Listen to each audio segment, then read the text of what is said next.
BJP দলৰ ভিতৰত গৰু চুৰ সোমাই আছে। তাৰ পিছত ৰাহুল গান্ধী ডাঙৰীয়া তদন্ত কৰিলে আৰু তাৰ পিছত প্ৰমাণ কৰিলে যে গৰু চুৰৰ লগত বিজেপি দলৰ ভিতৰত সোমাই আছে ভোট চুৰ। ভোট চুৰ সোমাই আছে বিজেপি দলৰ ভিতৰত।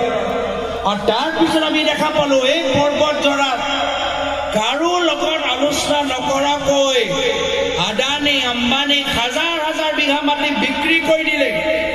6 স্কেডিউল মাটি কাৰো লগত আলোচনা কৰা নাই। এনে ধৰণে অসমৰ 40,000 বিঘা মাটি জনজাতিৰ মাটি, বড়ো মানুহৰ মাটি, ৰাভা মানুহৰ মাটি, মিচিং মানুহৰ মাটি, গাৰো মানুহৰ মাটি কাৰো লগত আলোচনা নকৰাকৈ হিমন্ত বিশ্ব শৰ্মা ডাঙৰীয়া আদানী আৰু আম্বানী আৰু পতঞ্জলিক চম্ভালি দিছে। তাৰ মানে তেওঁলোকৰ মাজত মাটি চুৰ সোমাই আছে।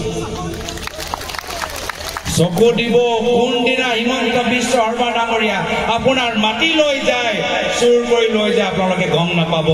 সেইকাৰণে কংগ্ৰেছ দল আহিছে পহৰা দিবলৈ। আৰু যেতিয়া কংগ্ৰেছ দল শক্তিশালী হ'ব, আমি চাওঁ যে হিমন্ত বিশ্ব শৰ্মা ডাঙৰীয়া অসমৰ জনজাতি বড়ো ৰাভা মানুহৰ মাটি কেনেদৰে চুৰি কৰি লৈ যায় আমি চাম। আকৌ সেইদিনা মই ভাবিলো এইখিনিয়ে আছে, নাই আকৌ বেলেগ আৰু চুৰ আছে। কি চুৰ গম পালো সেইদিনা, যে কেন্দ্ৰৰ চৰকাৰৰ এটা আঁচনি আছিলে 10 লাখ টকাৰ কাৰণে। সেই 10 লাখ টকাৰ আঁচনি অসমৰ দুখীয়া ৰাইজে পাব লাগে, অসমৰ দুখীয়া ৰাইজে পোৱা নাই। এগৰাকী মন্ত্ৰী পৰিবাৰে লৈ গুচি গ'ল। কেন্দ্ৰৰ চৰকাৰৰ আৰু এটা আঁচনি আছিলে 10 কোটি আঁচনি। সেই 10 কোটি আঁচনিও এজন বিজেপি নেতাৰ ঘৈণীয়েকে লৈ গুচি গ'ল। তো এইবোৰ আঁচনি যে আপোনালোকৰ আঁচনি, দুখীয়া মানুহৰ আঁচনি, এতিয়া আমি নতুন চুৰ আমি দেখা পালো বিজেপি দলৰ ভিতৰত। সেয়া হ'ল আঁচনি চুৰ। তো গৰু চুৰ, ভোট চুৰ, মাটি চুৰ, আঁচনি চুৰ। আকৌ আমাৰ আলমদাৰ ডাঙৰীয়াও কিমান শিকাই আছে, কয়লা চয়লাও কিবা হৈ আছে নেকি ইয়াত।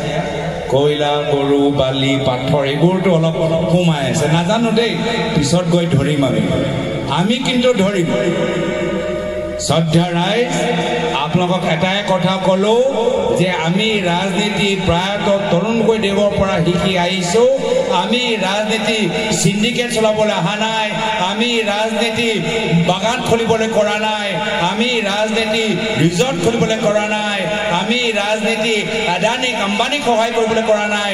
আমি ৰাজনীতি কৰিছো অসমৰ দুখীয়া ৰাইজক সেৱা কৰিবলৈ সহায় কৰিব। সেইকাৰণে আগন্তুক দিনত মানুহবোৰে গম পাই গৈছে, ইতিমধ্যে সিদ্ধান্ত লোৱা গৈছে যে অহা বছৰ বিধানসভা নিৰ্বাচন বিজেপিক বিদায় দিম, কংগ্ৰেছৰ নেতৃত্বৰ চৰকাৰ গঠন হ'ব। আপোনালোকে অলপ অশান্তিত আছে মই জানো, কিন্তু আৰু বেছি দিন ৰ'ব নালাগে। মাত্ৰ 7 মাহ ৰ'ব, সমগ্ৰ অসমত এটা পৰিৱৰ্তনৰ ঢৌ চলিব, কংগ্ৰেছৰ নেতৃত্বৰ চৰকাৰ আহিব, আপোনালোকৰ জীৱনত শান্তি সম্প্ৰীতি ঘূৰি আহিব, আপোনালোকৰ মুখখনত হাঁহিটো ঘূৰি আহিব। এইকাৰণে আজি তাৰিখত মুখ্যমন্ত্ৰীৰ চেহেৰাটো দেখিছেনে? অলপ ভাল নাই লগা যেন লাগিছে, হয়নে নহয়? অলপ কথাবোৰ শুনিবচোন।